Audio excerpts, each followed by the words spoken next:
నిత్యానందస్వరూపాయ బోధైకసుఖకారిణే నమో వేదాంతవేద్యాయ గురువే బుద్ధిసాక్షిణే. జగదాకారుడు, జగదాధారుడు, జగత్కర్త, జగత్సాక్షి అయినటువంటి శ్రీమన్నారాయణమూర్తి పాదపద్మములకు శిరస్సాష్టాంగ నమస్సుమాంజలులు. ఆచార పవిత్రుడు, గొప్ప గురుభక్తి కలిగినటువంటి వాడు, జగద్గురువైనటువంటి శ్రీ కేశవానంద పరబ్రహ్మ స్వరూపమునకు ప్రణామములు. ఈరోజు మనం సాంఖ్యయోగమునందు స్థితప్రజ్ఞ యొక్క లక్షణాలను వినబోతున్నాం. స్వామి గారు స్థితప్రజ్ఞ యొక్క లక్షణాలను చెబుతూ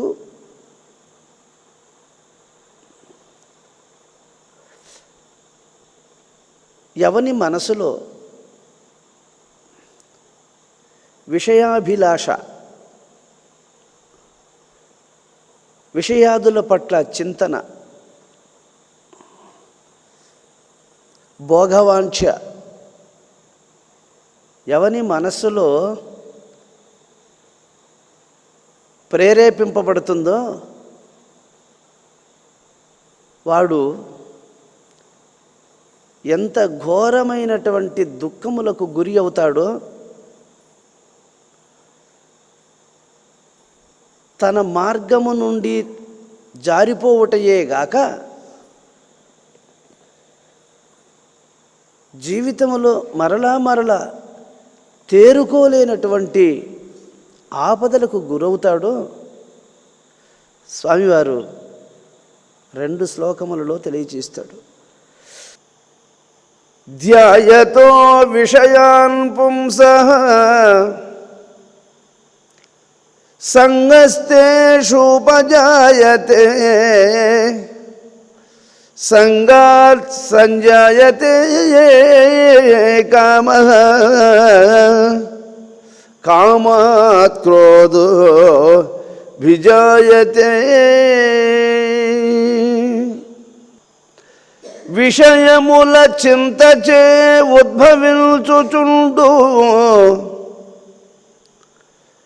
వానియందలి సంగంబు మానవునకు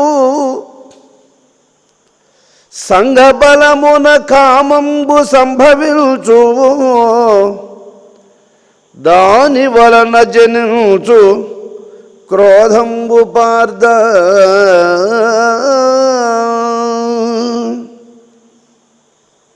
శబ్ద స్పర్శ రూప రస గంధములు, త్వక్కు చక్షు స్తోత్ర జిహ్వ గ్రాణములు, కర్మేంద్రియములైదు, జ్ఞానేంద్రియములైదు. ఈ 10 పార్ట్లుగా కలిసి శరీరమైంది. ప్రపంచంలో ఉన్న సర్వజీవరాశులకు ఒక ఇంద్రియాదుల పొత్తు, ఇంద్రియాదుల పరిచయం తప్ప పరమాత్మని యొక్క పరిచయం లేదు. ఇంద్రియాదులతో పరిచయం తప్ప పరమాత్మతో పరిచయం లేదు. అందులో ప్రతి జీవి ఇంద్రియ సముదాయమైనటువంటి శరీర సౌకర్యాలనే కోరుతూ ఉన్నారు. ఈ శరీరాన్ని గురించి మనం పదే చెప్పుకుంటూ వస్తున్నాం. ఎంత చెప్పుకున్నా దీని మీద ఉన్నటువంటి మమత్వం తొలగించుకున్నవాడు ఎవడా అని విచారిస్తే యోగి ఒక్కడే. యోగి ఎవరు? పరమాత్మతో సంబంధం ఉన్నవాడు యోగి. సంబంధం అంటే విడదీయరాని బంధం, అనుబంధం. విడదీయరానటువంటి అనుబంధం కలిగి ఉన్నవాడు యోగి. ఆ ఒక్కనికి మాత్రమే ఇంద్రియాదులను కూడా పునీతమన చేస్తాడు. ఇంద్రియాదుల యొక్క స్వభావాలను అన్నిటినీ కూడా దైవీ సంపదగా మార్చుకోగలుగుతాడు. సర్వేంద్రియాదులకు భగవద్ అనుభూతిని అలవరించి వాటి ద్వారా భగవత్ సేవ చేయిస్తాడు. కాబట్టే వాళ్ళు వాగేంద్రియము ద్వారా, జిహ్వేంద్రియము ద్వారా ఆ పరమేశ్వరుని వర్ణిస్తారు. నయనేంద్రియముల ద్వారా ఆ దేవదేవుని ఆలయాలను దర్శిస్తారు, మహర్షులను దర్శిస్తారు. శ్రోత్రేంద్రియముల ద్వారా వేదములను చక్కగా శ్రవణం చేస్తారు.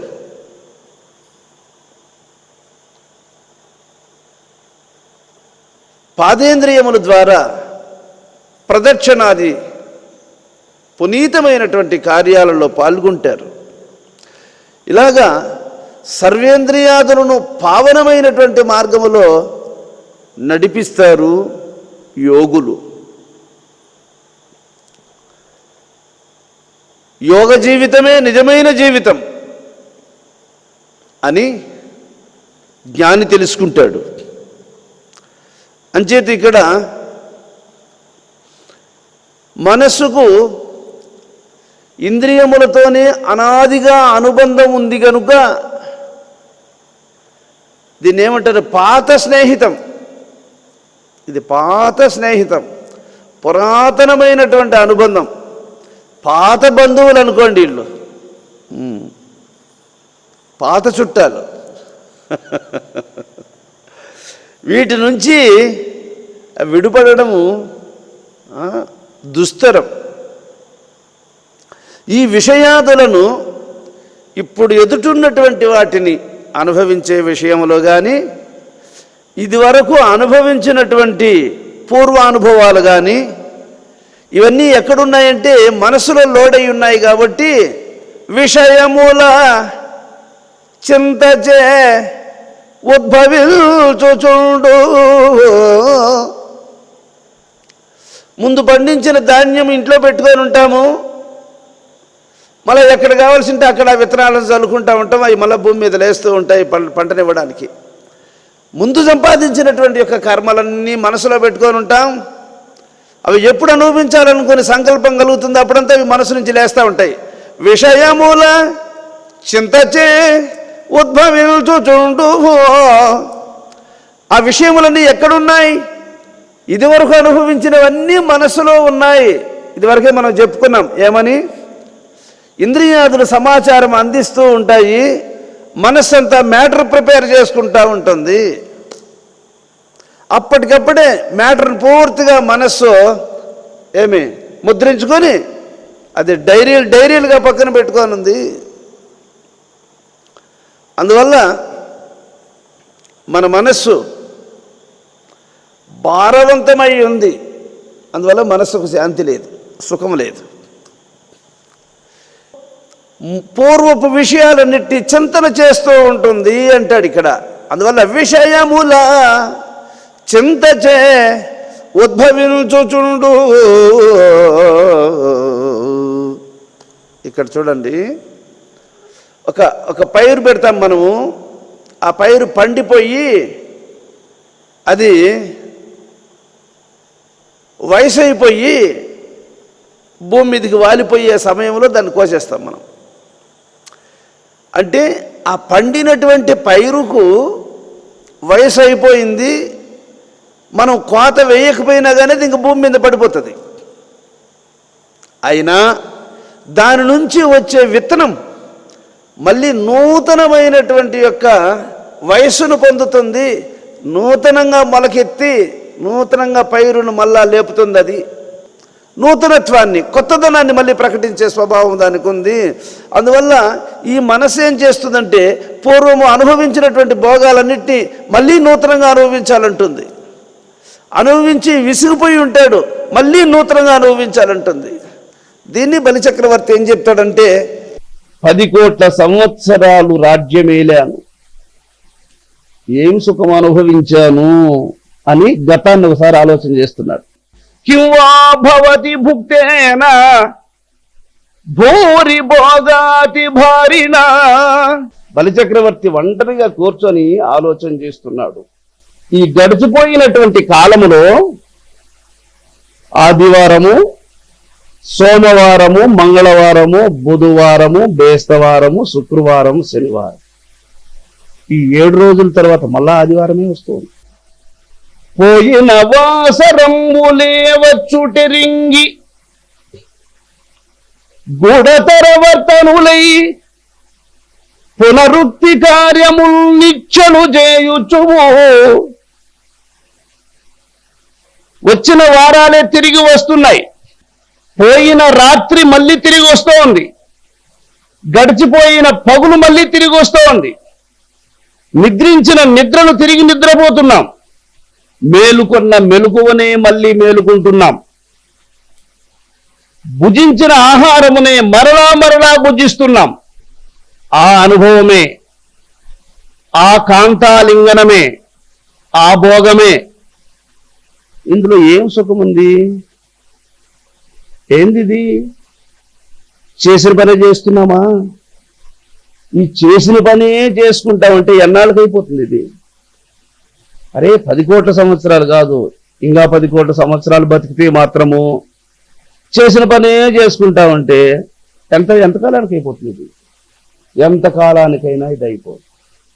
కాబట్టి ఎన్ని దినములు బ్రతికినా ఏమి ఫలము?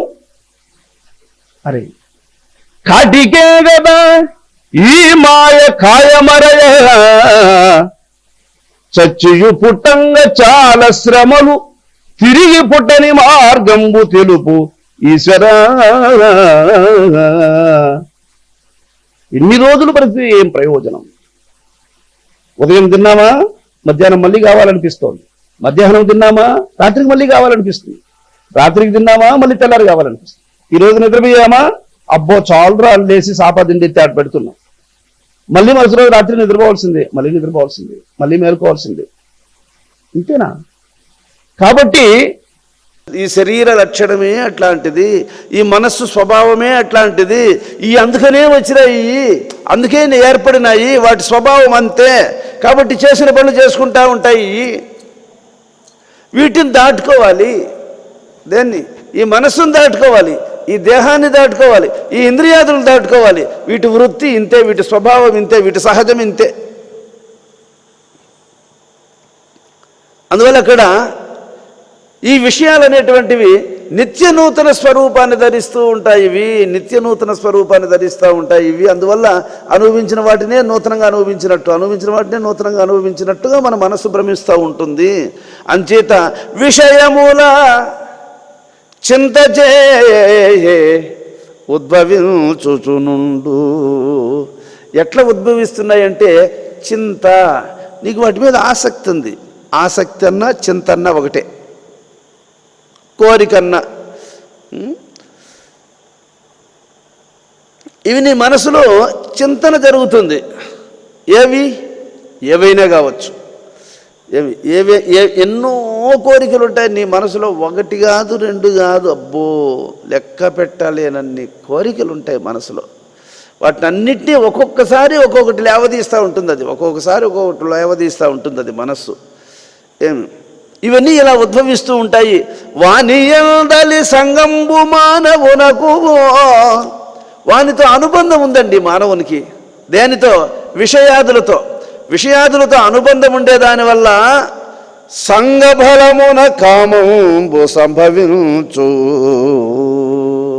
వాటితో సంఘం ఉంది. సంఘం అంటేమి వాటితో కలిసే స్వభావం ఉంది. సంఘం అంటే కలయిక. ఇదివరకే వాటితో కలిశాడు, ఇదివరకే వాటిని అనుభవించాడు, కాబట్టి ఆ అనుభవం మనసులో ఉంది. ఇది వరకు వాటిని ఆరగించినవి కావచ్చు, అనుభవించినవి కావచ్చు, దర్శించినవి కావచ్చు, స్పర్శించినవి కావచ్చు. ఇంద్రియాదుల ద్వారా ఏవేవి అనుభవించాడు అవన్నీ మనసులో ఉన్నాయి కాబట్టి ఆ మనసు మళ్ళా చింతన చేస్తుంది. ఆ చింతన చేసినప్పుడు ఓహో పూర్వ సంఘం ఉంది కనుక మళ్ళీ చింతన ప్రారంభమైంది, మళ్ళా సంగమిస్తాడు. మళ్ళీ సంగమించింది మనసులో స్టోర్ అయి ఉంటుంది కాబట్టి మళ్ళీ అది చింతన రూపాన్ని ధరించి మళ్ళా సంగమిస్తాడు.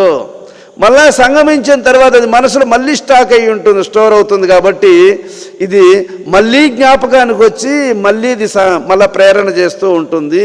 ఈ విధంగా వాణియాదలి సంగంబు మానవునకు సంగ బలమున కామంబు సంభవించు.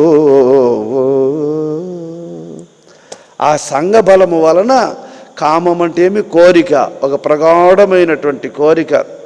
దాని నుంచి మనసును వెనక్కి తీసుకోలేడు. ఆ చింతన వల్ల సమీపిస్తాడు, సమీపించిన దానివల్ల అనుభవిస్తాడు, అనుభవించిన దాన్ని బలమైన సంబంధాన్ని ఏర్పరచుకునేస్తుంది, బలమైన సంబంధాన్ని ఏర్పరచుకునేస్తుంది. విడదీయరా అనేటువంటి అనుబంధం కాదు, అది బంధంగా మారిపోతుంది. దాని వలన జనించు క్రోధంబు పార్థ. కామమునకు క్రోధమునకు దగ్గర సంబంధం ఉంది. కామము వల్ల అశాంతి, అసంతృప్తి. అది ఎట్లాగంటే నీళ్ళల్లో ఉప్పు వేసుకొని తాగితే దప్పిక ఎక్కువ అయిపోతుంది కానీ దప్పిక తగ్గదు. నీళ్లు తాగితే దప్పిక తగ్గుతుంది కానీ ఉప్పు వేసుకొని నీళ్లు తాగినామనుకో దప్పిక పెరుగుతుంది. అలాగా మనస్సు మంచిదే, దాంట్లో కోరికను కలిపి కామముతో కలిసి మనస్సును వినియోగించాము అంటే అది తపన ఎక్కువ అవుతుంది. ఆ తపన అధికమవ్వడం వల్ల నీకు దూరం అవ్వడం, అదే మాయ, అదే మాయల మారి. దానివల్ల వెంటనే క్రోధము జనిస్తుంది. కామము వల్ల వెనకంటనే క్రోధము జనిస్తుంది పార్థ. ఈ విషయాలను ఇంకా విశ్లేషించి మనం అంటే వీటిని ఎక్కువగా చెప్పుకోవాలన్నా వద్దా అని మనం విచారిస్తే కొంతైనా చెప్పుకుంటే దాని వివరం ఏంటో, దానివల్ల కలిగే ప్రమాదం ఏంటో తెలియబడుతుంది. కాబట్టి మనం చెప్పుకుందాం. ఎంత భగవంతుడు పలికిస్తాడో అంత మాట్లాడుకుందాం. క్రోధాద్భవతి సమ్మోహ, సమ్మోహాత్ స్మృతి విభ్రమ, స్మృతి భ్రంశాత్ బుద్ధినాశో, బుద్ధినాశాత్ ప్రణశ్యతి.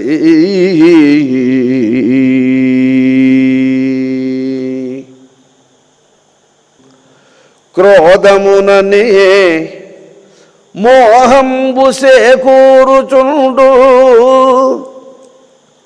మోహమున స్మృతి భ్రమింప మొదలు పెట్టు,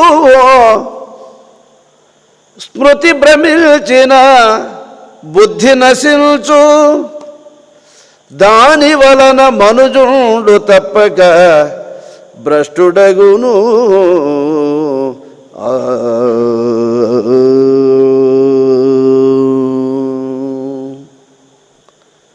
మహాభారతములో కీచకుని చరిత్ర చెబుతుంది మనకు ఈ సూత్రాన్ని. సంకీర్తన ఆలాపన చేస్తూ ఉంది సుధేష్ణాదేవి మందిరములో. ద్రౌపదీదేవి కీచకుడు చూస్తాడండి. కీచకునికి అనేక మంది భార్యలు ఉన్నారు. ఇంతమంది భార్యలు వీళ్ళ అనుభవం కాదు, ఈవిడను అనుభవిస్తేనే నిజముగా నా జీవితానికి సార్థకము అనే ఆలోచన ఏర్పడుతుందండి. దీన్ని ఏమంటాడు? చింతన. చింతన.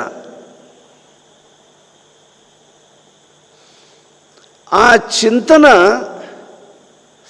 మాటి మాటికి మనస్సులో చింతన చేసి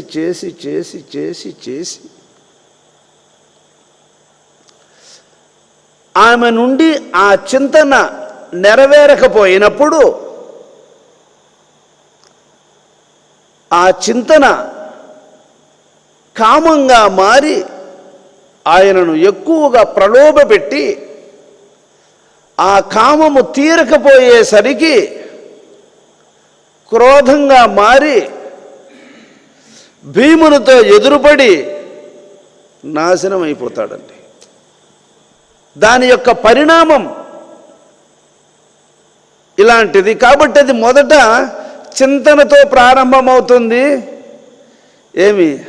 ఆ తరువాత అది కామంగా మారుతుంది. అది భ్రమ పెడుతుందంతే, తీరదు. కామముతో తృప్తి పడిన వాడు లోకములో లేడని గీతలో ఇంకా చెప్పబోతాడు. ఇంకా ముందు ఎన్ని కట్టెలైనా అగ్ని ఇంకా చాలు, నేను కాల్చలేను అని అందు. ఎన్ని కట్టెలైనా అగ్గి ఎట్ట రయ్యి బొగులైనా కానీ ఎట్లా కాలుతూ ఉంటుందో, కామం అనేటువంటి గుణము ఇంకా చాలు, ఇంకా తృప్తి, ఇంకా చాలు, ఇంకా వద్దు అని అందు. దానికి ఉండే స్వభావం అది. అందువల్ల జీవులను ఈ కామం అనేటువంటిది ఇంకా ఇంకా ఇంకా ఇంకా ఇంకా ఇంకా ఇంకా ఇంకిపోయేటట్టు చేస్తుంది. వాడిని నాశనం చేసేస్తుంది, చంపేస్తుంది అంతే. వాడిని భూమి మీద ఇట్లాగా ఈ కామం అనేటువంటిది, కామమే ఇప్పుడు ఈ సృష్టిని అంతటి బయట తీసుకొచ్చింది. కామమే. ఇప్పుడు నేను బయట రావడానికి ఏది కారణం? నువ్వు బయట రావడానికి ఏది కారణం? నువ్వు బయట రావడానికి ఏది కారణం? మనమందరము అంతర్యామి స్వరూపులమై ఉండి, ఆత్మస్వరూపులమై ఉండి, నిరాకారులమై ఉండి, రూపరహితులమై ఉండి, శాశ్వత స్వరూపులమై ఉండి కూడా ఒక స్వరూపం ధరించుకొని బయట వచ్చేయడానికి కారణం మనల్ని ఈడ్చుకొచ్చింది ఏదది? మనల్ని ఈ లోకానికి ఈడ్చుకొచ్చింది ఏది? కామం. అది మన తల్లిదండ్రుల పట్ల అది ఏర్పడి వాళ్ళ ఇరువురిని ఒక్కటి చేసి మధ్యలో మనల్ని తగిలిచ్చి మనల్ని శరీరంలో ఇరికిచ్చి ఈడ్చుకొచ్చేసింది బయట. కాబట్టి నీకు ఆ రూపం రావడానికి కామం, నాకు ఈ రూపం రావడానికి కామం, ఈ లోకముల ప్రతి జీవికి రూపం రావడానికి కామం. కామమే సృష్టి యొక్క స్వరూపాన్ని ధరించుకొని ఉంది. సమస్త స్వరూపాలు ఆ కామము నుంచే బయట వస్తున్నాయి. కామం అనేది అంత బలీయమైంది. అది వెలుపలికి ఈడ్చుకొస్తుంది. అది ఆకారరహితుడైనటువంటి జీవునికి ఆకారాన్ని ఇచ్చి దేనికి పట్టుబడకుండా ఉండేటువంటి జీవుణ్ణి శరీరములో బంధించి శరీరంతో కూడా వాడిని ఈడ్చుకొస్తుంది. ఎట్లా అంటే అగ్గికి సమిడి దెబ్బలు పడినట్లు. అగ్గికి ఎట్లా సమిడి దెబ్బలు పడతాయి అంటే, ఇనుము పొయ్యిలో పెడతాము, ఆ ఇనుములోకి అగ్గి ప్రవేశిస్తుంది, ఇనుము ఎర్రగా మారుతుంది. అప్పుడు కంసలవాడు దాన్ని డాకల మీద పెట్టి 2 సమెట్లు ఇచ్చి, కొట్టరా నువ్వు, నేను తిప్పుతూ ఉంటా, నువ్వు కొడతా ఉంటారా అని చెప్పి తిప్పి కొడతా ఉంటాడు. ఇనుముతో చేరినటువంటి అగ్గికి సమిటి దెబ్బలు తప్పనట్లు శరీరముతో చేరుకున్నటువంటి యొక్క జీవునికి ప్రకృతి బాధలు తప్పవు. అందువల్ల ఈ కామం అనేటువంటిది మొట్టమొదటితో చింతనతో ప్రారంభమై కామంగా మారుతుంది. కామము క్రోధంగా మారుతుంది. క్రోధము మోహంగా మారుతుంది.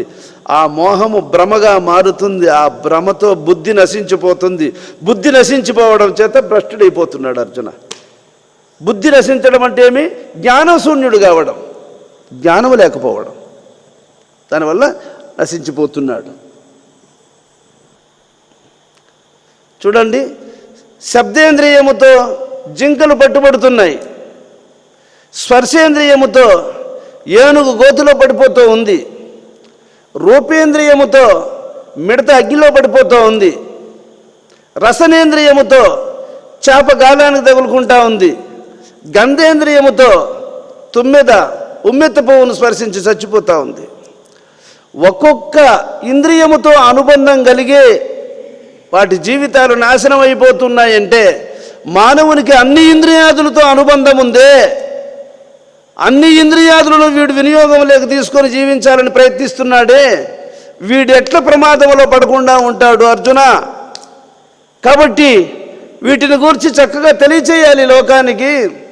ఇంద్రియ వృత్తుల వల్ల గొప్ప ప్రమాదం ఉందనే విషయం తెలుసుకోకపోతే ప్రపంచమంతా మార్గము తప్పి పయనించి బంధములో పడిపోతుంది.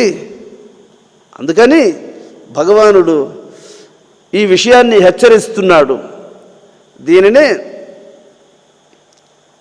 వాల్మీకి మహాముని అరణ్యకాండమునందు భరద్వాజునికి చెప్తాడు ఈ విషయాన్ని. తరువాత మానవుణ్ణి నమ్మచ్చునా నమ్మకూడదా అంటే మానవుడుగా లేడు. పైకి చూచేదానికి మానవుడుగా ఉంటాడు, కానీ వాని ఆలోచనల్లో చాలా ప్రమాదకరంగా ఉంటాయి వాని ఆలోచనలు.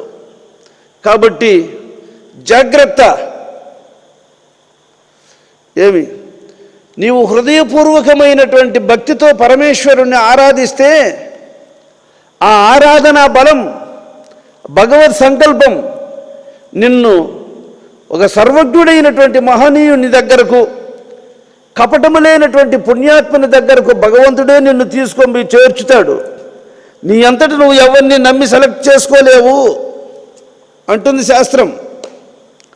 ఇది భరద్వాజ మహామునికి అరణ్యములో ఆ వాల్మీకి మహాముని చెప్తాడు. ఒక బోయవాడు వేటకని వెళితే వాన్ని పులి తరుముకొని వస్తుందండి. పులి వాడు పరిగెత్తుకుంటూ వచ్చి ఒక పెద్ద ఎలకమాను ఎక్కేస్తాడు. ఎలకమాను ఎక్కేస్తే ఆ ఎలకమాన్లో ఎలుగుబంటు ఉండదండి. ఎలకమాన్లో కూర్చొని బాగా మాగుండాయి ఎలక్కాయలు. ఆ ఎలక్కాయలన్నిట్టేది తింటా కూర్చొని ఉండదట. వీడు ఎలుగుబంటును చూడాల, కింద పులిని తప్పించుకుంటే మార్గం ఏది అని చెప్పి వాడు పరుగున వచ్చి చెట్టు ఎక్కేశాడు. ఎక్కేస్తే పైన ఎలుగుబంటును చూశాడు. ఏం చెయ్యాలి? పైన అది కండలు పెరికేస్తుంది. అది ఎలుగుబంటు కింద పడితే చంపేస్తుంది ఇది. అప్పుడు ఆ ఎలకమాండలో కూర్చొని గడగడ వణుకుతాడు వీడు. వణికితే అప్పుడు ఆ ఎలుగుబంటు ఆలోచన చేస్తుంది, వీడింత భయపడుతూ ఉన్నాడు, వాడిని మనం ఎందుకు అనవసరంగా ఇప్పుడు వంతు మనకేం వచ్చిన ప్రమాదం ఏముంది, మనకు భయపడే వంతు మనకేం ప్రమాదం అని దాని పాటికి అది ఎలక్కాయలు కొరుక్కుంటా అట్లా ఉంటుంది. ఈ పులి ఏం చేస్తుంది తెలుసా? వాడిని కిందికి దొయ్యి అని పులి ఎలుగుబంటుకు సైగ చేస్తుంది. అది వానికల్లా చూస్తుంది. చూస్తే వీడు ఏడుపు మగం పెట్టి వణుకుతూ ఉంటాడు. సరే పోనీలే పాపము వాడిని ఎందుకు తోసేయడము, అది మాత్రం ఏమన్నా మంచిదా? అది దాన్ని నమ్మి వాడిని ఎందుకు చంపేయడం మనం అనేది గమ్మున ఉండిపోతుంది. బాగా కొంతసేపటికి కడుపు నిండా తినేసి చెట్టు తమర్లో కూర్చొని ఇట్లా నిద్రపోతూ ఉంటుందండి. నిద్రపోతూ ఉంటుంది ఎలుగుబంటు. అప్పుడు ఈ పులి ఈయనకి సైగ చేస్తుంది. ఈయనకి నిద్ర వస్తుందా? ఈయనకి ఏడొస్తుంది నిద్ర? రాదు. పులి వీనికి సైగ చేస్తుంది. ఆ ఎలుగుబంటుని దిగదోసాయి కిందికి, నిన్ను వదిలేస్తా, నిన్నేమన్ను, ఆ ఎలుగుబంటుని దిగదోసాయి అని పులి వీనికి సైగ చేస్తుందండి. సైగ చేస్తే వీడేం చేస్తాడంటే మెల్లిగా పోయి ఎలుగుబంటుని ఒక తన్ను దంతాడండి కాలుతో. ఒక తన్ను దంతే వచ్చేది కింద పడిపోతుంది.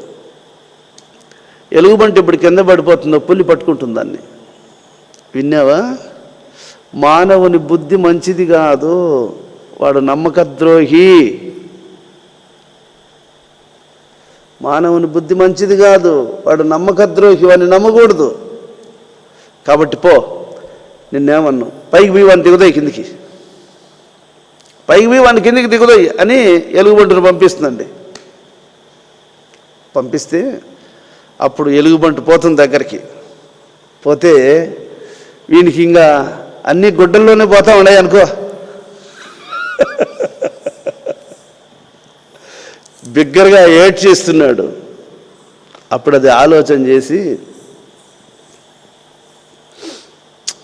సరే వీడు ఇంత భయపడుతున్నాడు, వాడిని ఎందుకు మనం అనవసరంగా వాడిని ప్రాణాలు తీయించే ప్రయత్నం చేయడం అని చెప్పి అది అంతటితో నిలిచిపోతుంది. సరే వాడిని ఏం అందు, వదిలేస్తుంది. అప్పుడు వాల్మీకి మహాముని అంటాడు భరద్వాజంతో, చూడు, అది మృగమైన దానికి విశ్వాసం ఉంది. వాడు మనకు అపకారం చేశాడు, నేను వానికి ఆశ్రయం ఇచ్చిన, వాడు నా దగ్గరకు వచ్చినప్పుడు వానికి ఆశ్రయం ఇచ్చినాడనే అభిమానం లేకుండా నన్ను కాలుతో దాన్ని పులి నోట పడేట్టుగా పడదోసేసినాడు కిందికి. అయినా పులి నన్ను మళ్ళా పైకి పంపించింది, వాని దిగదే కిందికని. వద్దు, వాని ప్రాణం తీయకూడదు అనే విషయంలో అది మనస్సును నిగ్రహించుకొని వానికి హాని చేయకుండా గమ్మున చెట్టు మీద కూర్చునిందంట ఎలుగుబంటు. మృగానికి, అడవి మృగానికి ఉండే విశ్వాసం మానవునికి ఉందేమో చూడు భరద్వాజ. కాబట్టి ఆకారములో మానవులే కానీ ఆలోచనలో మానవులుగా లేరు మనుషులు. కాబట్టి మనుషులందరినీ మనం నమ్మకూడదు చెప్పాడు ఆయన. ఆ కాలంలోనే చెప్పాడు ఆయన, మనుషులందరినీ నమ్మకూడదు. మరి ఎవరిని నమ్మాలా మనకు అర్థం కాదు అంటాడు. ఎవరిని నమ్మాలో మనకు అర్థం కాదు. మనిషిలో లోతు కనిపెట్టడం అంత తేలిక కాదు. అందుకని భగవంతుని హృదయములో స్మరించు. నువ్వు నమ్మదగిన వాడిని ఎవడో వాడిని కలుసుకునే భాగ్యం నీకు కలిగిస్తాడు భగవంతుడు. నువ్వు హృదయపూర్వకంగా భగవంతుణ్ణి నమ్ము, ఆయన్ని స్మరించు. ఆయనే నిన్ను ఎవరి దగ్గర చేర్చితే నీకు ప్రమాదం ఉండదో, ఎవడు సర్వజ్ఞుడో, ఎవడు దయామయుడో, ఎవడు ప్రేమమూర్తియో, ఎన్ని దోషములున్నా కానీ అరే నాయన పోనీలేరా భద్రం, ఇంకా అలాంటివి చేయగాకు జాగ్రత్త అని తప్పులను సర్దుకొని మనల్ని దగ్గర పెట్టుకొని కాపాడగలిగినటువంటి మహాపురుషుని దగ్గరకు భగవంతుడు తీసుకుపోతాడు. ఆయన నమ్ము అని వాల్మీకి మహాముని చెప్తాడండి. అందువల్ల ఆత్మబుద్ధి సుఖం చేయవ, తన అంతరాత్మ సాక్షిగా మనం పరమాత్మను నమ్మి సేవించినట్లయితే ఆయనే అటువంటి వాళ్ళతో మనకు మైత్రిని ఏర్పరుస్తాడు. శత్రువు ఎప్పుడు కూడా శత్రుత్వముతో మనల్ని ఎదిరించలేడు, శత్రుత్వముతో ఎదిరించడానికి సాధ్యపడదు. ఎందువల్లంటే మన శత్రువు బలవంతుడు, గొప్ప మేధావి. ఏ విధంగానూ ఆయన్ను మనము ఎన్ని కోణాలలో వెతికినా ఆయన ఎదిరించలేం మనము. అటువంటి వాడిని జయించాలి అనుకుంటే శత్రుత్వముతో కాదు, మిత్రత్వముతో జయించవచ్చు అని ప్లాన్ చేస్తాడంట. వాడు ప్లాన్ చేసి వాడు మంచివానిలాగా, ఇది మనకు భాగవతంలో కనపడుతుంది. కంసుడు శ్రీకృష్ణుణ్ణి శత్రుత్వంతో సంహరించాలని శకటాసురుణ్ణి పంపిస్తాడు, తృణావర్తుని పంపిస్తాడు, ధేనుకాసురుణ్ణి పంపిస్తాడు, బకాసురుణ్ణి పంపిస్తాడు, పూతనుడు పంపిస్తాడు. శత్రుత్వముతో ఆయన్ను ఎదిరించలేము అని తెలుసుకొని చిట్ట చివర అక్రూరుణ్ణి పంపించినాడు. చూసినావా? అక్రూరుడు పోయి పట్టుకొని వచ్చినాడు. ఎవరిని పట్టుకొచ్చినాడు? కంసునికి విరోధి, కంసునికి శత్రువు. ఎవరిని చంపాలనే విషయాన్ని దృష్టిలో పెట్టుకొని 6 మంది కసిగంధర్లు పసిబిడ్డలను చంపినాడు కంసుడు.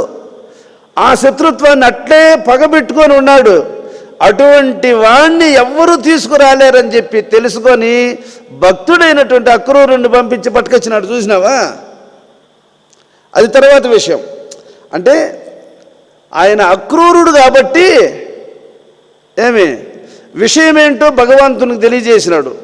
సరే, ఆయన భగవంతుడు కాబట్టి ఆయన ఎదిరించగలిగేవాడు ఎవడు లేడు కాబట్టి అక్రూరుని వెంట వచ్చిన శత్రువు ద్వారా మోసపోకుండా శత్రువుని ఆయన సంహరించగలిగినాడు. ఒక శ్రీకృష్ణుడే కాకుండా ఇంకా సామాన్యమైన శత్రువు అయి ఉండి అక్రూరుని వెంట వచ్చినట్లు ఒక మైత్రీభావంతో ఇంకెవడైనా వెంట వచ్చుంటే శత్రువు చేత తప్పకుండా పట్టుబడి ఉండేవాడే కదా. వినయముతో శత్రువులు మన సమీపానికి వచ్చి మనకు చేటు తెచ్చి పెడతారు. ఇలాగే కొన్ని మీరు అవగాహన చేసుకోండి. మహాత్మా గాంధీని చంపింది ఎవరు? ఆయన దగ్గరుండే వాళ్ళే. మరి ఇందిరాగాంధీని చంపింది ఎవరు? దగ్గరుండే వాళ్ళే, బయట వాళ్ళు వచ్చే అవకాశం లేదు. అదేవిధంగానే జీవుడు అనేటువంటి వాడిని పట్టాలి అంటే మొట్టమొదట విషయ చింతన, ఆ విషయ చింతన కామంగా మారుతుంది, ఆ కామము క్రోధంగా మారుతుంది, అది బుద్ధిని భ్రమింపజేస్తుంది. బుద్ధి నశించిన భ్రష్టుడైపోతాడు. దాని వివరాలను చెప్తా విను అర్జున అని శత్రువు మిత్రుని వలె నటించి మెల్లగా లోన ప్రవేశించును. ఇక్కడ చేపకు గాలం శత్రువే, కానీ దానికి ఇష్టమైనటువంటి ఎర్రను ఒకదాన్ని గుర్తుపెట్టిన దానివల్ల దీనితో మైత్రి, దీనితో సుఖం ఉంది అని అనుకొని వస్తుంది పాపం. అదే ఎర్రను కొట్టకుండా ఒట్టి గాలమే కింద నీళ్ళల్లో వేసుంటే చేప అసలు అడ్రస్ ఆ పక్క రాదు, దాన్ని ముట్టుకోదు. యథార్థంగా ఒట్టి గాలమే కింద నీళ్ళల్లో వేస్తే చేప దాన్ని ముట్టుకోదు. ఆహా, దాన్ని మోసగించడానికి కదా ఎర్రను కొడతాడు. అలాగే శత్రువు కూడా మోసము చేయడానికే మిత్రుని వలె వస్తూ ఉంటారు. కాబట్టి మంచివాని వలె మనుజుడుండు, మంచివాడిలాగానే మనుజుడు నటిస్తాడు. కాబట్టి అందరినీ నమ్మకూడదు.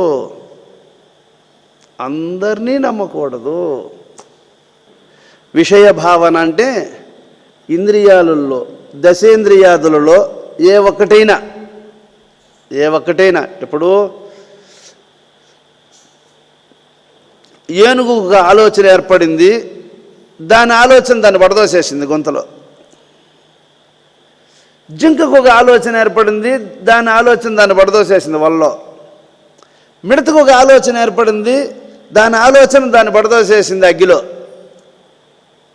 చూడు, చేపకు ఒక ఆలోచన వచ్చింది, దాని ఆలోచన దాన్ని పడదోసేసింది గాలముకు తగిలిచ్చి. అలాగే తుమ్మిదికి ఒక ఆలోచన వచ్చింది, దాని ఆలోచనే దాన్ని చంపేసింది ఉమ్మెత్త పువ్వులో తగిలిచ్చి.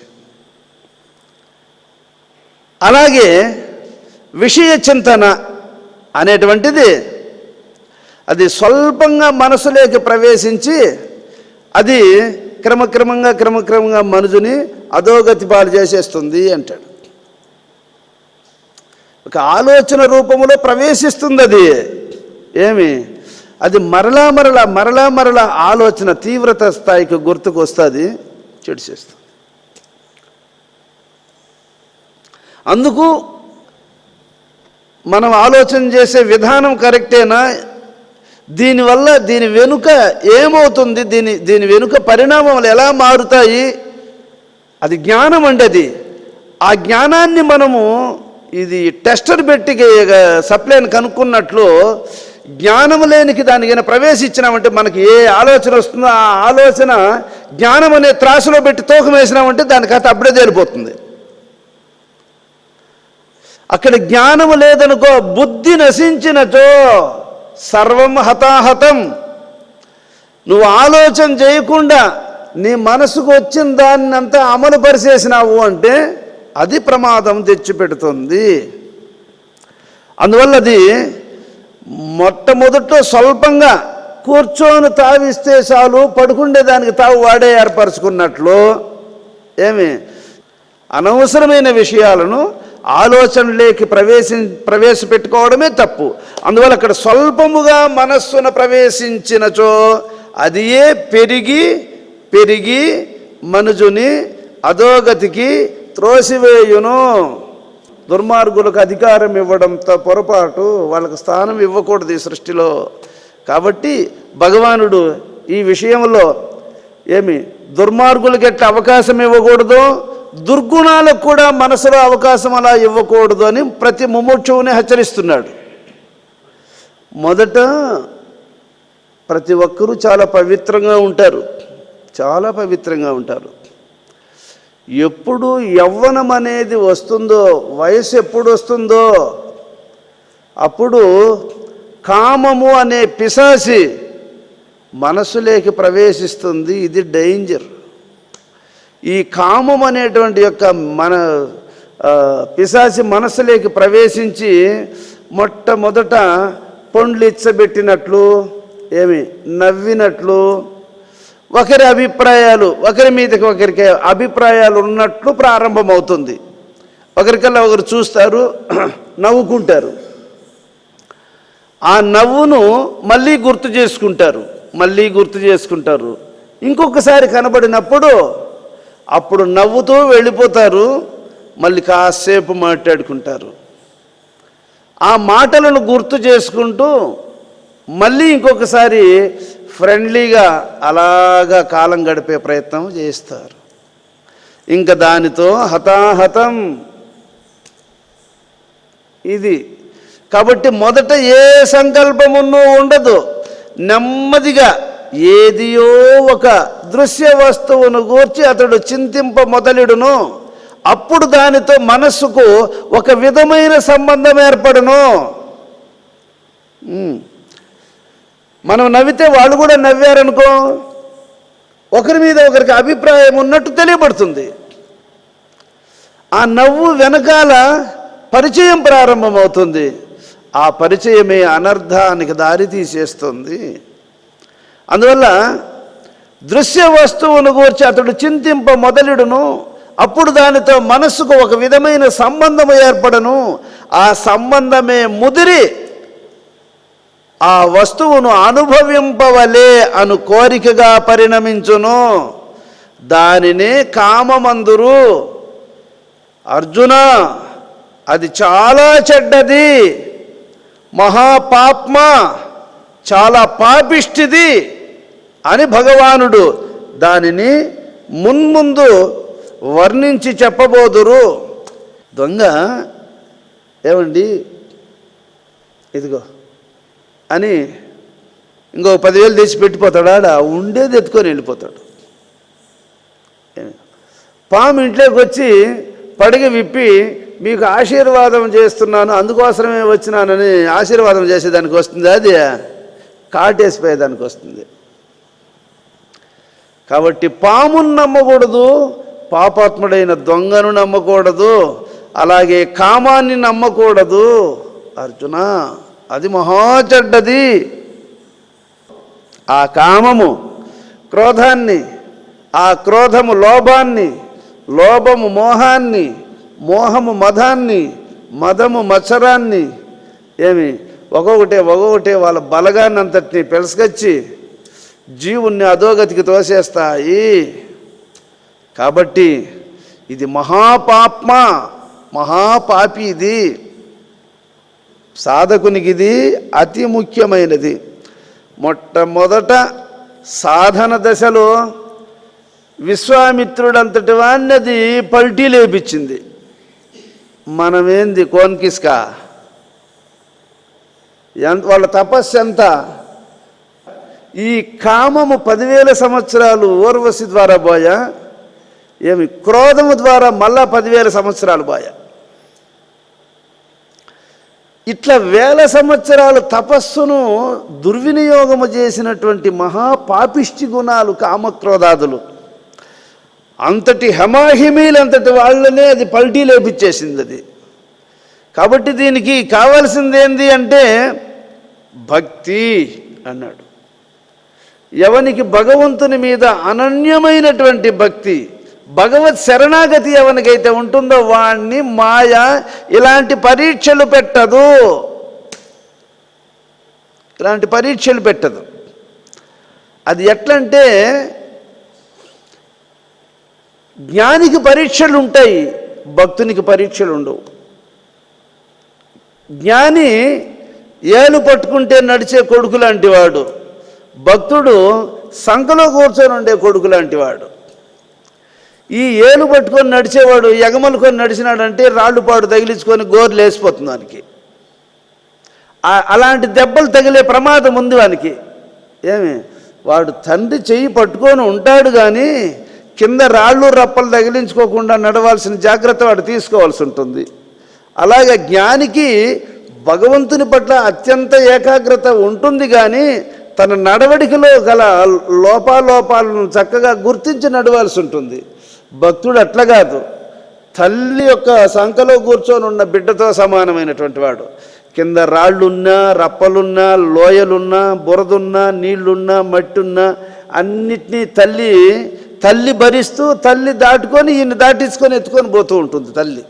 అలాగే భగవంతుడు భక్తుని విషయంలో సర్వం దైవాధీనం, సర్వం విష్ణుమయం జగత్, సమస్తాన్ని భగవంతునికి సమర్పించి వీడు ఆయనే దిక్కని శరణాగతుడై ఉంటాడు కనుక వీనికి పరీక్షలు ఉండవు. ఏమొచ్చినా నీదే భారం, ఏమొచ్చినా నీదే భారం. ఇది భారములన్నిటికి నీవేయనుచు నిర్భయుడనై ఉన్నానురా. నిర్భయంగా కూర్చొని ఉంటాడు. అమ్మ దోవన పోతా ఉందా, దోవ దొప్పైందా, వానికి దాంతో పని లేవాడు. దోవ దొప్పైనా ఎత్తుకొని పోతుంది, దోవలు పోయినా ఎత్తుకొని పోతుంది, వానికి భయం ఏముండదు. దోవ దొప్పినా ఎత్తుకొని పోతానే ఉంటుంది ఆమె, దోవలో పోయినా ఎత్తుకొని పోతూ ఉంటుంది, ఎట్లా పోయినా ఆమె ఎత్తుకొని పోతూ ఉంటుంది దించదుగా. అట్లాంటి వాడు భక్తుడు. అందువల్ల దారి తప్పక నీవు దరి చేర్చదవని ధైర్యముతో చిందిరా శ్రీరామ, భారములన్నిటికి నీవేయనుచు నిర్భయుడనై ఉన్నానురా. అది భక్తుని యొక్క లక్షణం. మానవునికి శత్రువులు ఎవరో ముందు తెలుసుకోవాలా, వాళ్ళు ఎట్లు లోపలికి ప్రవేశిస్తారో కూడా తెలుసుకోవాలా, లోపలికి ప్రవేశించిన తర్వాత ఎట్లు బలపడతారో కూడా తెలుసుకోవాలా, వాళ్ళను జయించుట ఎట్లా అనే విషయాన్ని కూడా మనం తెలుసుకోవాలి. మొట్టమొదట చింతన చేయకూడదు. అందువల్ల ఇక్కడ చింతలన్నీయు విడచి శ్రీ గురుని ఏ వేళ చింత చేయవే నీవు మనసా, చింత చేసిన ఎప్పుడే సిద్ధించు పరమ పదవి శీఘ్రమున తెలియవే మనసా. అమరనారాయణ స్వామి ఇక్కడ చింతలన్నీయు విడచి బహువచనాన్ని ప్రయోగించాడు. ఇక్కడ చింత అన్నియు, అన్ని చింతలు విడువాలి. మళ్ళీ వెంటనే చింత అనే పదాన్ని మళ్ళీ ప్రయోగించాడు. చింతలన్నీయు విడచి శ్రీ గురుని ఏ వేళ చింత చేయవే నీవు మనసా. చింతను వదిలిపెట్టమన్నాడు, చింతను చేయమని చెప్పాడు. చింతలు అనేకములు, చింత ఏకము. కాబట్టి అవి దుశ్చింతలు కనుక వాటిని వదిలిపెట్టాలి. ఆత్మచింతన, గురువును చింతించాలి. చింత చేసిన ఎప్పుడే సిద్ధించు పరమ పదవి శీఘ్రమున తెలియవే మనసా. అర్జునుడు దిగులు పడిపోయాడు, చింతన చేశాడు. ఆ చింతన వల్ల మనకు భగవద్గీత లభించింది. ఆయన కన్నీళ్లు పెట్టుకున్నాడు, ఏడ్చాడు. ఆయన ఏడ్చిన దానివల్లనే మనకు గీత లభించింది. ప్రాయోపవేశం పూనుకొని గంగా నదీ తీరములో పరీక్షణ్ మహారాజు ఏడ్చిన దానివల్లనే మనకు భాగవతం లభించింది. శ్రీరామచంద్రమూర్తి కన్నీటి పర్యంతరం విలపించిన దానివల్లనే యోగ వాసిష్టం మనకు అందింది. మహాత్ములు భగవంతుని కోసం వాళ్ళు కన్నీళ్లు పెట్టుకున్నారు, అందరి కన్నీళ్లను తుడవగలిగినారు. విషయ చింతల చేత కన్నీళ్లు పెట్టుకున్న వాళ్ళు ఏడుస్తూ ఉన్నారు, అందరినీ ఏడిపిస్తాను ఉన్నారు. మొట్టమొదట విషయాలను గూర్చి చింతించకూడదు, కడు జాగ్రత్తగా ఉండాలని హెచ్చరిస్తున్నాడు. ధ్యాయతో విషయాన్, ధ్యానం అయితే అందరూ చేస్తూ ఉంటారు. ఏమి దృశ్య పదార్థములను గురించి ధ్యానం చేసేవాళ్ళు అనేకులు, కానీ భగవంతుని ధ్యానించే వాళ్ళే ఇప్పుడు అరుదైపోయారు. ఏ ఆసక్తి దృశ్య విషయాదుల మీద ప్రగాఢంగా వాటిని ధ్యానిస్తూ ఉందో అదే ఆసక్తి, అదే శ్రద్ధ ఏమి భగవంతుని వైపుకు తిప్పితే చాలు. వాటి మీద ఉన్నంత అక్కర, దృశ్య వస్తువుల పట్ల ఉన్నంత అక్కర, విషయేంద్రియాదులతో ఆ భోగాలను అనుభవించాలనేటువంటి వాటి మీద ఉన్నంత అక్కర భగవంతుని మీదకు మరలిస్తే సరిపోతుంది. సంసారం మీద ఉన్నంత శ్రద్ధ సర్వేశ్వరుని మీద కనుక ఉంటే ఏమి మోక్షం అరిచేతిలో ఉన్నట్లే.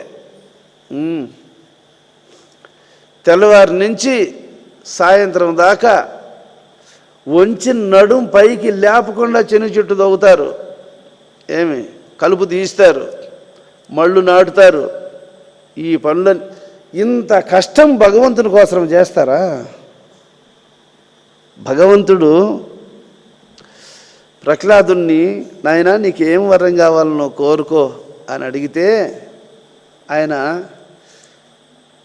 ప్రపంచంలో మానవులకు సంసారం మీద ఎంత శ్రద్ధ ఉంటుందో భగవంతుని మీద నాకు అంత శ్రద్ధను ప్రసాదించు స్వామి అని అడుగుతాడు ఆయన. సంసారం మీద వీళ్ళకి ఎంత శ్రద్ధ ఉందో అంత శ్రద్ధ నాకు భగవంతుని మీద నీ యందు ఉండేటట్టు నాకు వరం అనుగ్రహించు స్వామి అని అడుగుతాడు.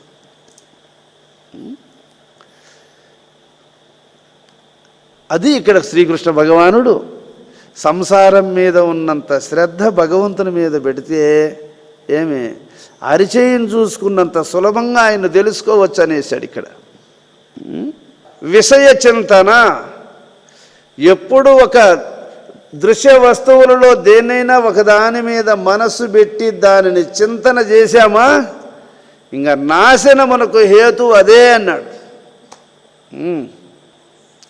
మొట్టమొదట ఇది కూర్చొని చోటిస్తే చాలు పడుకునే దానికి నేనే తావు ఏర్పరచుకుంటాను అన్నట్లు నీకు ఒక విషయం మీద భగవంతుణ్ణి మరచి ఇతర విషయం మీద చింతన ఏర్పడింది అంటే దావా అక్కడే దప్పోతున్నావు. ఎక్కడ జరుగుతూ ఉంది ఇది? మనస్సు లోపల. ఎవరికైనా కనపడేటట్టు జరుగుతూ ఉంది అంటే ఎవరికి కనపడదు, నీ మనసుకు మాత్రమే కనపడుతుంది. అది నీకు కనబడేటట్లు అది ఏమి పక్కకు సైడ్ అవుతుంది. అప్పుడే దాన్ని సరిచేసుకోకపోతే అది బయటపడే పరిస్థితులకు వస్తుంది. విషయ చింతనచే విషయ సంఘం ఏర్పడును, దానిచే కామము, కామముచే క్రోధము, క్రోధముచే సమ్మోహము, సమ్మోహముచే విస్మృతి, విస్మృతిచే బుద్ధి నాశము, బుద్ధి నాశముచే అధోగతి ప్రాప్తి క్రమముగా సంభవించుచున్నది. రాగద్వేష వియుక్తైస్తు విషయానింద్రియైశ్చరన్ ఆత్మవశ్యైర్విధేయాత్మ ప్రసాదమధిగచ్చతి.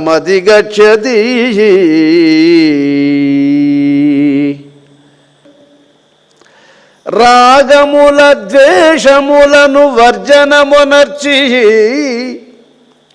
విషయముల ఇంద్రియంబులు విడచివైచి వశ్యములుగాగ స్వాధీనపడిన మనసు కలుగు ఎప్పుడు ప్రసాదంబువో కలుగునప్పుడే.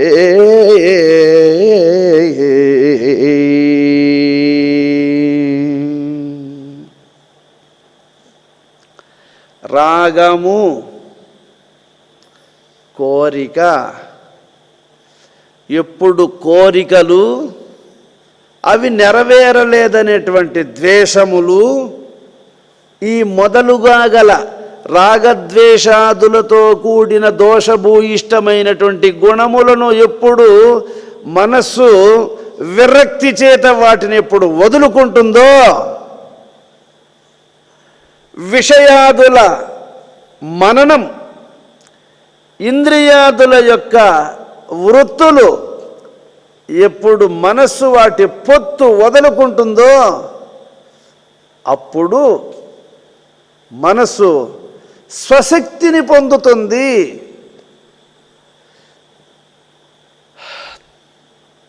తనకెక్కిన కైపంతా దిగిపోతుంది. మత్తు ఇచ్చిన వానికి ఆ మత్తు తగ్గిపోయిన తరువాత మత్తెక్కినప్పుడు కలిగిన ఆపరేషన్ వల్ల కలిగిన బాధ మత్తు తగ్గిపోయిన తర్వాత తెలుస్తుంది అన్నట్లు, మత్తులో ఏమీ తెలియదు కానీ మత్తు తగ్గినాక తెలుస్తుంది అన్నట్లు, విషయేంద్రియాదుల యొక్క కైపులో చేసేసినటువంటి దోషాల యొక్క ఫలితం కైపు తగ్గినాక తెలుస్తుంది. అలాగే మనస్సు విషయేంద్రియాదులనన్నిటినీ విడిపించుకొని వాటిని గూర్చి ఒక్కసారి వాటి వల్ల కలిగే ప్రమాదాన్ని గుర్తించి వైరాగ్యముతో, విరక్తితో, విచార జ్ఞానము చేత వాటి నుండి మనస్సును ఉపసంహరించుకొని వశ్యములుగా స్వాధీనపడిన మనసు కలుగు. ఎప్పుడు మనస్సు స్వాధీనము లేకొస్తుందో వాటన్నిటి పట్ల పరుగులు తీస్తున్నటువంటి స్వభావాన్ని ఎప్పుడు స్వాధీనమునందుంచుకుంటాడో, ఆ రాగద్వేషాదుల పట్ల తగులుకున్నటువంటి మనస్సును ఎప్పుడు వెనక్కి తీసుకొని తన స్వానుభవమునందు వశము చేసుకుని ఉంటాడో అప్పుడే కలుగు ప్రసాదంబు. భగవత్ ప్రసాదం అప్పుడు కలుగుతుంది. భలే, ఇక్కడ ఇంద్రియాదుల యొక్క ప్రవృత్తి నివృత్తులను గురించి మనం ఇది వరకు చెప్పుకుంటూ వచ్చాం. వాటి స్వభావాలు ఎలాంటివై ఉంటాయి, వాటిని ఎలా కంట్రోల్లోకి తీసుకోవాలి, అవి జడములా, అవి అచేతనములా, అవి చేతనములా, వాటికి శక్తి దేని ద్వారా వస్తూ ఉంది, దేనిని ఉపసంహరిస్తే అవి లోపడతాయనే విషయాలు కూడా మనం ఇదివరకు పూర్వం విన్నాం. కాబట్టి ఆ రాగముల ద్వేషముల వర్జనమునర్చి విషయముల ఇంద్రియంబుల విడచివైచి వశ్యములుగాగ స్వాధీన పడిన మనసు కలుగునెప్పుడు. వశ్యములు కాగా స్వాధీనపడిన మనసు కలుగునెప్పుడు ప్రసాదంబు కలుగునప్పుడే. ఎప్పుడు ఇవి స్వాధీనం లేకొస్తాయో ప్రసాదము నీకప్పుడు కలుగుతుంది. అనుగ్రహం, ప్రసాదం అంటే ఏమి? భగవద్ అనుగ్రహము నీకు అప్పుడు కలుగుతుంది. అదండి తీర్థం, అదండి ప్రసాదం.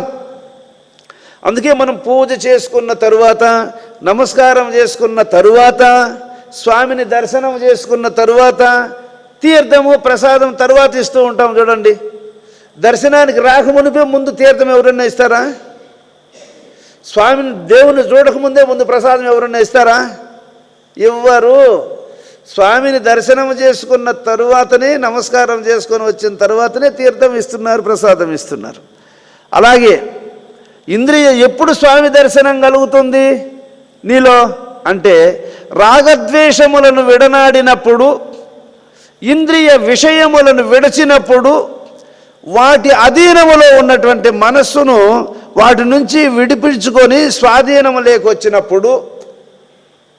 ఇప్పుడు మనస్సు ఇంతవరకు వాటి ఆధీనములో ఉంది.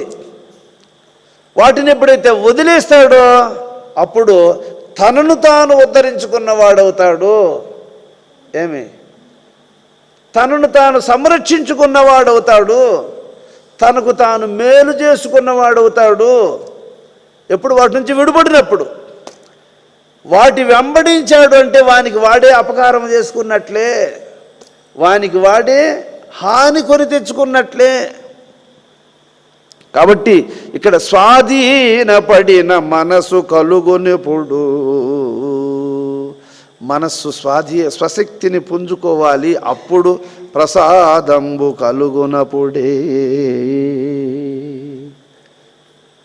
చూడండి, ఇక్కడ ఇంద్రియాదులను స్వాధీనమునందుంచుకోవాలి, ఇంద్రియాదులను నిగ్రహించాలని చెప్పాడు కదా.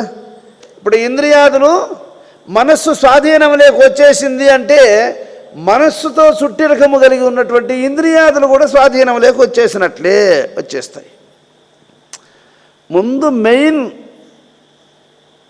దూడను ఎత్తుకోకపోతే ఆవు కూడా వెనకంటే వచ్చేస్తుంది అన్నట్లు. ఏమి? అలాగా మనస్సుని మనం తిప్పుకున్నాము అంటే మనస్సు సహాయం లేకుండా, మనస్సు తోడ్పాటు లేకుండా అవి బతకలేవు, వాటికి జీవనం లేదు. కాబట్టి అవి కూడా మనస్సుతో కూడా వెనకంటి వచ్చి సరెండర్ అయిపోతాయి. ఏ ఇంద్రియాదులు పొత్తులు చేయకూడదని చెప్పాడో ఇంతకుముందు, అవి స్వాధీనంలోకి వచ్చిన తర్వాత అదే ఇంద్రియాదులతో నీ జీవనోపాధి కార్యక్రమాలను నువ్వు వాటి దగ్గర చేయించుకోవచ్చు, తప్పలేదు. ఎందువల్ల అవి ప్రతికూలిస్తేనే విరోధం కానీ అనుకూలిస్తే ప్రమాదము లేదు. ఎందువల్ల వాటికి ఇంకా ప్రతికూలించే సత్తా లేదు, ప్రతికూలించే ధైర్యము లేదు, ప్రతికూలించడానికి తగిన బలం లేదు. ఇంకా ఎందువల్ల మనస్సు మన స్వాధీనంలో ఉంది కనుక. మనసుకు ఆ స్వాధీనత ఎట్లా వచ్చింది? జ్ఞానము మనస్సుకు అందింది కనుక. మనస్సుకు జ్ఞానము లోడైంది. మనసులో ఏముంది? ఇప్పుడు యోగ బలం ఉంది, భోగవాసన లేదు. మనస్సు ఇంతవరకు భోగవాసనలతో కూడి ఉన్నింది. ఇప్పుడు దాన్ని పూర్తిగా తొలగించి యోగ బలము మనసులో భర్తీ చేయబడి ఉంది. ఎంతవరకు పెట్టె ఖాళీగా ఉంటుందో అంతవరకు దానికి ఎవడు బేగమయ్యడు, దానికి ఎవడు కాపలా ఉండడు, దాన్ని ఎవడు భద్రపరచడు. ఎప్పుడైతే ఆ పెట్టెలో విలువైనటువంటి ఆభరణాలు పెట్టేస్తామో అప్పుడే లాకేసేస్తాం దాన్ని, అప్పుడే దాన్ని సురక్షితమైన ప్రదేశంలో పెట్టేస్తాం. హక్కుదారుడు తప్ప తక్కిన వాళ్ళు ఎవరు దాని దగ్గరికి పోవడానికి వీలు లేనటువంటి ప్రదేశంలో పెట్టేస్తాం దాన్ని. అలాగా ఇంతవరకు అది ఓటు పెట్టా, విలువ పెట్టా, బీగం లేనటువంటి పెట్టా, ఏమి అట్లా బడి చచ్చింది ఇంతవరకు ఈ మనస్సు. ఇంద్రియాదులతో పొత్తు కలిగి ఉండింది. దానివల్ల ఇప్పుడు వాటన్నిటి క్లియర్ చేసేసి మనస్సు ఆ పెట్టెను బాగా పరిశుభ్రంగా తుడిసేసి దాన్ని ఎత్తుకొని పోయి నట్టింటను పెట్టుకొని దాంట్లో విలువైనటువంటి ఆభరణాలు పెట్టి దాన్ని లాక్ పెట్టేసినట్లు మనస్సు సర్వేంద్రియాదుల యొక్క వాసనలన్నిటినీ తొలగించి పూర్వ వాసనలన్నిటినీ తొలగించి ఆ పెట్టెలో విలువైనటువంటి యోగధనాన్ని పెట్టి మౌనం అనేటువంటి లాకేసి పెట్టేసినాం కాబట్టి మనస్సు ఇప్పుడు విలువైందయింది. ఇప్పుడు దానితో ప్రమాదం లేదు.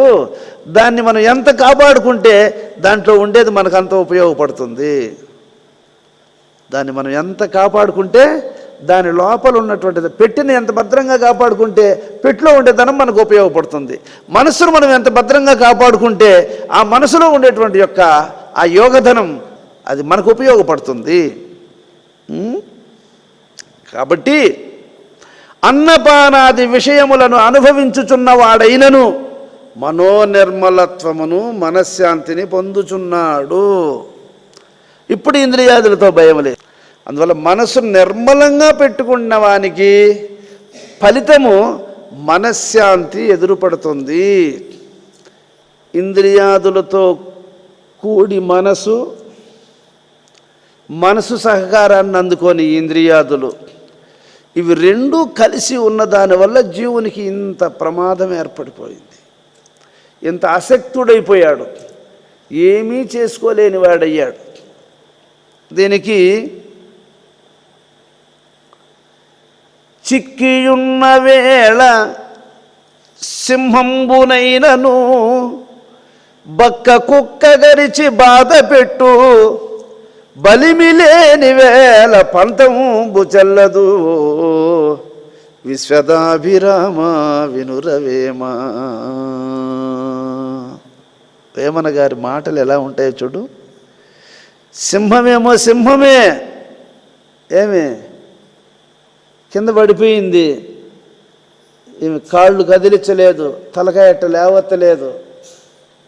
కుక్క వచ్చి ఎక్కిరిస్తుంది, అంటుంది, దాన్ని కాలు తెట్టి పెరుగుతుంది. సింహం ఏం చేస్తుంది చెప్పు?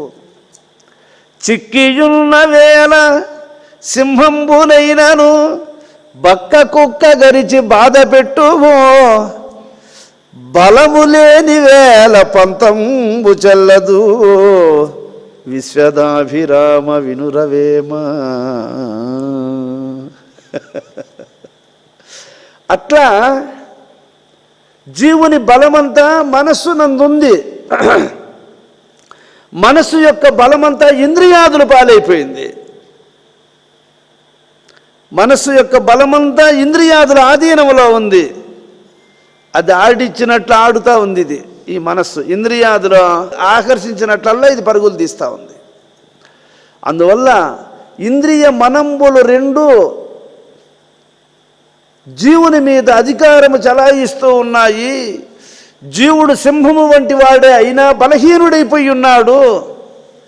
వాటి ఇష్టం వచ్చినట్లు మనస్సు పోతూ ఉన్నా, ఇష్టం వచ్చినట్లు ఇంద్రియాదులు విజృంభిస్తూ ఉన్నా, జీవుడు బక్క కుక్క ఎక్కిరిస్తూ ఉంటే కూడా సింహం ఏమీ చేయలేకుండా కింద పడిపోయిన సింహములాగా జీవుడు పరితపిస్తూ ఉన్నాడు. అరేరే, ఇప్పుడు మనం అందరము చేయవలసింది ఏది అంటే ఇంద్రియాదుల యొక్క స్వభావాలను వాటికే ఆమోద ముద్ర వేస్తూ ఉన్నటువంటి మనస్సును ఈ రెండింటిని గమనించి దీనికి ఈ మనస్సుకు ఏమి అందించాలనో ఆ శ్రవణాన్ని అందించాలి, బాగా వినాల. అందుకు మనసు పెట్టి వినాల. ప్రతి ఒక్కరూ మనసు పెట్టి వినాల. మనసు పెట్టి వినకపోతే ఏమవుతుంది? ఆ మనస్సు ఇంద్రియాదులతో కూడా వెళ్ళి అధోగతి పాలైపోతుంది. ఇంద్రియాదులతో పొత్తు వదిలి గురువు చెప్పినటువంటి జ్ఞానబోధను మనస్సు ఎక్కించుకోవాలి.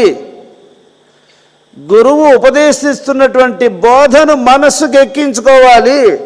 అప్పుడు గురుబోధ మనస్సుకు ఎక్కిందా ఏమి ఇంద్రియ ప్రేరణ సరకు చెయ్యదు. ఇంకా మనస్సు లెక్క పెట్ట గమనుండ్రా, ముందు నీ కథ పెట్టు చాలు, ఇందాక నువ్వు చేసిన మేలు చాలు, నువ్వు గమనుండు అని వాటిని దబాయించి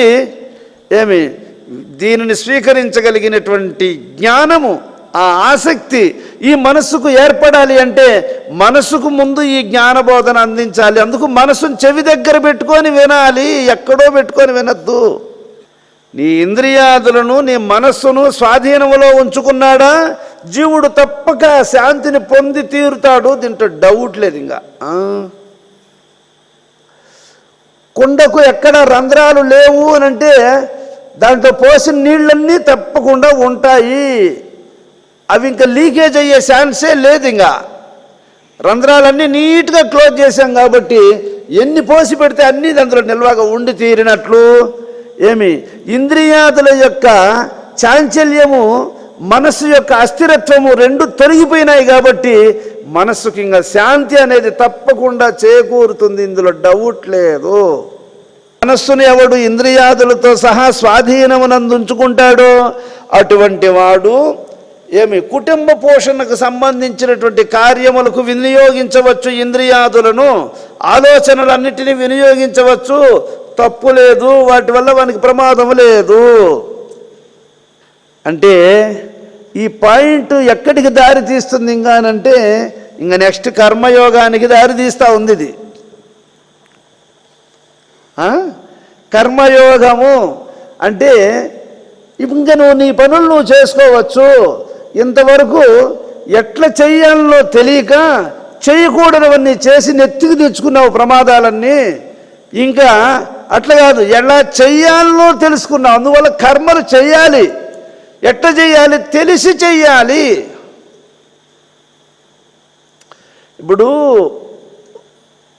కత్తి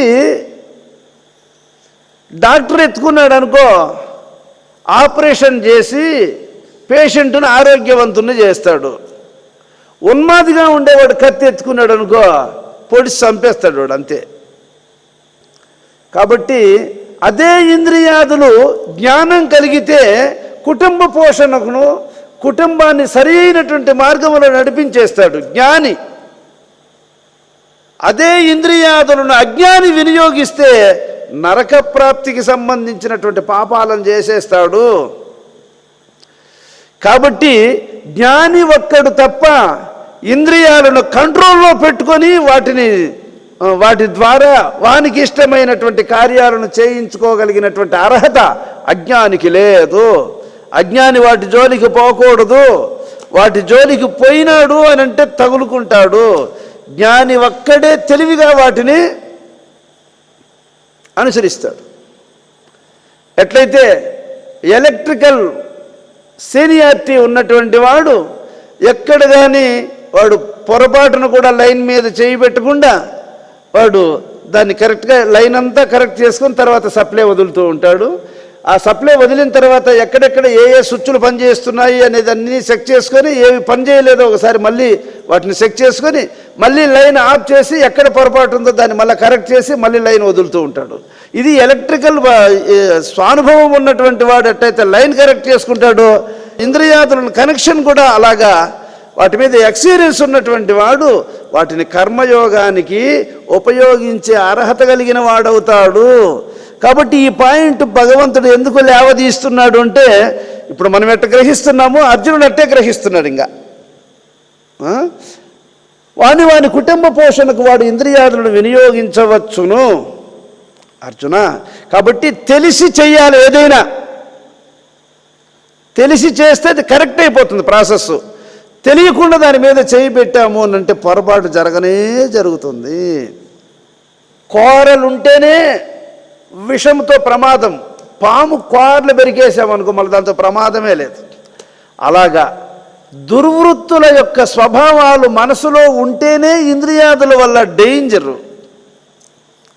ఏమి మనస్సులో కానీ ఇంద్రియాదుల్లో కానీ దుర్విషయ చింతన అనేది పూర్తిగా తొలగబడి ఉంది గనుక ఏ విధమైనటువంటి హాని ఇంకా మనస్సు నుంచి ఇంద్రియాదుల నుంచి కలగదు. అజ్ఞాని ఎంత అక్కరగా ఇంటికాడ పనులు చేస్తూ ఉంటాడో జ్ఞాని కూడా అంత అక్కరగా చేస్తూ ఉంటాడు ఈ కుటుంబానికి సంబంధించిన పనులన్నీ. కానీ వాడు చేస్తాడు, వీడు చేస్తాడు. వానికి ఈయనకి ఉన్న తేడా ఏంటి అంటే వీడు చేసి తప్పుకుంటాడు, వాడు చేసి తగులుకుంటాడు. బాంఛాత్యంగా తప్పయ్యే క్వశ్చనే లేదు, తగులుకుంటాడంటే తగులుకుంటాడు. ఎందువల్లంటే వాని ఆసక్తిని ఎలా త్రిప్పుకోవాలో తెలియదు వానికి. వీనికి ఆసక్తి లేకుండా చేస్తే దీనివల్ల మనకు దోషం ఉంటుందనే టెక్నిక్ తెలుసు కాబట్టి ఆసక్తిని భగవంతుని మీద చేస్తాడు, భగవంతుని మీద నియమిస్తాడు. ఫలాపేక్ష రహితుడై కార్యాలను చేస్తూ ఉంటాడు. ఫలాపేక్ష లేకుండా కార్యాలను చేస్తూ ఉంటాడు. జరిగినా సరే, జరగలేదు సరే, వచ్చినా సరే, రాలేదు సరే, ఫలాపేక్ష లేకుండా చేస్తూ ఉంటాడు. అందువల్ల జ్ఞాని చేస్తాడు, అజ్ఞాని చేస్తాడు. కానీ జ్ఞాని తగులుకోడు, అజ్ఞాని తగులుకుంటాడు. గుర్రములకు మంచి క్రమశిక్షణ, ఆయన ఎట్లా అనుకుంటే ఆ విధంగా పయనించగలిగేటువంటి యొక్క నేర్పు గుర్రములకు ఉంటుంది. అందువల్ల ఆయన సురక్షితంగా రథంలో కూర్చొని ఇంటికి గమ్యానికి చేరుకుంటాడు రథికుడు. ఏమి పొగురు పట్టినటువంటి గుర్రాలను రథం కట్టామనుకో వాటికి ఇష్టం వచ్చినట్టు లాగేస్తాయి, రథాన్ని పడదోసేస్తాయి. రథం కింద పడి రథికుడు కూడా ముగిసిపోతాడు, అంతే. అలాగా ఈ ఇంద్రియాదులతో కూడినటువంటి శరీరం అనేటువంటి రథానికి ఏమి గర్వం పట్టేటువంటి ఇంద్రియాదులు దీన్ని లాగే పని పట్టినాయంటే అట్లే కదా. ఇప్పుడు ఆడంటే ఆడ లారీల కింద పడిపోయి, కార్ల కింద పడిపోయి, సోట్ల కింద పడిపోయి, రోడ్లో పోయి, చెట్లలో పడిపోయి, తలకాయ నలిగిపోయి. ఎందువల్లంటే లోపల ఇంద్రియాదులు అనేటువంటి గుర్రాలు కంట్రోల్లో లేని దానివల్ల గర్వం పట్టినటువంటి గుర్రాలు పయనించే దానివల్ల బండును పడదోస్తున్నాయి. అవన్నీ స్కూటర్లు పడిపోవడానికి కారణమేమి, కార్లు పడిపోవడానికి కారణమేమి, వెహికల్స్ అన్నీ కూడా యాక్సిడెంట్ జరగడానికి కారణమేమి, లోపల ఉన్నటువంటి పొగురు పట్టినటువంటి గుర్రాలు పయనించే దానివల్ల వాటికి పనిష్మెంట్ అనుభవిస్తూ ఉన్నారు. అందుకే యోగి అయినటువంటి వాడు సర్వేశ్వరుడు స్వరరూపములో ఉన్నాడని స్వరస్వరూపుడైనటువంటి సర్వేశ్వరునికి నమస్కరించి ఏమి ఈ బండి ఆయంది, దీన్ని తోలేవాడు ఆయన, అందువల్ల ఏ స్వరం ఉందో చూసుకుంటాడు, ఏ కాలు బయట పెట్టాలనో చూసుకుంటాడు, ఏమి ఎలాగా కుంభకములో ఉంచుకొని అడుగు మార్చాలనో చూసుకుంటాడు.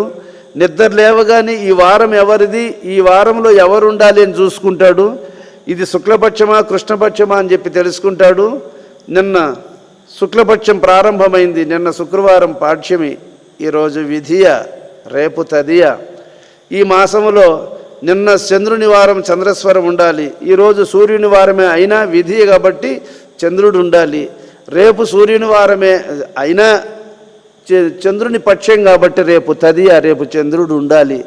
ఇలాగ జ్ఞాని గుర్తిస్తాడండి. గుర్తించి ఆ కాలాన్ని అనుసరించి ఈ బండిని తోలుకొని పోతూ ఉంటాడు. ఇవి చెప్పిన మాట వినేటువంటి గుర్రములు, రధికుని అభిప్రాయాన్ని గుర్తించి నడిచేటువంటి గుర్రములు కలిగినటువంటి రథము గమ్యస్థానానికి రధికుని ఎట్టయితే చేరుస్తుందో ఆ విధంగా ఇంద్రియ మనంబులు స్వాధీనములో ఉన్నటువంటి వాని జీవితం కూడా భగవంతుని వైపుకు నడిచి భగవంతుని సాయుధ్యానికి చేర్చుతుంది. అర్జున, ఆత్మ వశ్యై విధేయాత్మ, ఆత్మకు ఆత్మవశ్యై, ఆత్మకు వశపడి ఆత్మ అధీనములో ఉండి విధేయత కలిగి ఉండాలి అంటాడు. ఇది మనస్సు ఇంద్రియాదులు ఆత్మ విషయంలో విధేయత కలిగి ఉండాలి. మనశ్శాంతిని పొందడానికి కారణం ఏమి? ఇంద్రియ మనంబులను స్వాధీనమందు. ప్రతి ఒక్కరికి మనసు ఉంది కదా, అందరికీ మనసు ఉంది. కానీ మనసుకు ఎవరికైనా శాంతి ఉందమ్మా? లేదు. ఎందుకు శాంతి లేదు? మన చెవులే మనకు శత్రువులు, మన నోరే మనకు శత్రువు, మన కండ్లే మనకు శత్రువులు. ఇది భాష. ఈ భాషలో చెప్తే మీకు అర్థమవుతుంది. ఏడు వింటుంది, అడిగి రగిలిస్తుంది దాన్ని. చూడరాంది ఏదైనా ఏడు చూస్తుంది, ఇంక నలుగురికి చెప్తుంది పోయి దాన్ని. ఏమి? ఇవే మనకు శత్రువులు. ఏవి అని అంటే మన చెవులే మనకు శత్రువులు, మన నోరే మనకు శత్రువు, మన కళ్ళే మనకు శత్రువులు. ఈ ఇంద్రియాదులే మనకు శత్రువులు. వీటిని అదుపులో పెట్టుకుంటున్నామా? నోరు అదుపులో పెట్టుకోండి, చెవులు అదుపులో పెట్టుకోండి. అక్కర్లేని మాటని వినగాకండి. ఈ మన అవయవాలను మనం కంట్రోల్లో పెట్టుకోగలిగితే మనశ్శాంతి మనకు తప్పకుండా కలుగుతుంది. మన అవయవాలే మనకు కంట్రోల్లో లేకపోతే మనశ్శాంతి కలుగదు అని భగవానుడు చెప్తూ ఉన్నాడు. జై జానకీ రమణ గోవింద, జై ప్రహ్లాద వరద గోవింద, జై ఆంజనేయ వరద గోవింద. శ్రీ శ్రీ సద్గురు స్వామి పాదార విందములకు, శ్రీ శ్రీ సద్గురు స్వామి పాదార విందములకు.